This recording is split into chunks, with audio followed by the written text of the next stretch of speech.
ಕೇಂದ್ರ ಸರ್ಕಾರ ವಿಕಸಿತ ಭಾರತ ರೋಜ್ಗಾರ್ ಮತ್ತು ಆಜೀವಿಕಾ ಮಿಷನ್ ಗ್ರಾಮೀಣ ವಿಬಿಜಿರಾಮ್ಜಿ ಕಾಯ್ದೆ 2025 ಅನುಷ್ಠಾನಕ್ಕೆ ಅಧಿಸೂಚನೆ ಹೊರಡಿಸಿದ್ದು ಈ ವರ್ಷ ಜುಲೈ 1ರಿಂದ ದೇಶಾದ್ಯಂತ ಜಾರಿಗೆ ಬರಲಿದೆ ಕೇಂದ್ರ ಗ್ರಾಮೀಣಾಭಿವೃದ್ಧಿ ಸಚಿವಾಲಯ ತಿಳಿಸಿದೆ. ಈ ಕುರಿತು ಅಧಿಸೂಚನೆ ಹೊರಡಿಸಿರುವ ಸಚಿವಾಲಯ ಪ್ರತಿ ಹಣಕಾಸು ವರ್ಷದಲ್ಲಿ 125 ದಿನಗಳ ಕೂಲಿ ಉದ್ಯೋಗವನ್ನು ಖಾತರಿಪಡಿಸುವ ಈ ಕಾಯ್ದೆಯು ಗ್ರಾಮೀಣ ಭಾರತವನ್ನು ಸಬಲೀಕರಣಗೊಳಿಸುತ್ತದೆ ಎಂದು ತಿಳಿಸಿದೆ.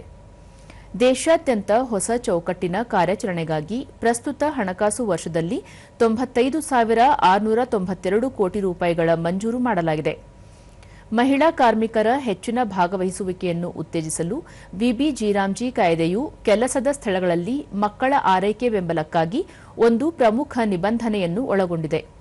5 ವರ್ಷಕ್ಕಿಂತ ಕಡಿಮೆ ವಯಸ್ಸಿನ 5 ಅಥವಾ ಹೆಚ್ಚಿನ ಮಕ್ಕಳು ಇರುವಲ್ಲೆಲ್ಲ ಮಕ್ಕಳನ್ನು ನೋಡಿಕೊಳ್ಳಲು ಮಹಿಳಾ ಕೆಲಸಗಾರರನ್ನು ನೇಮಿಸಲಾಗುತ್ತದೆ.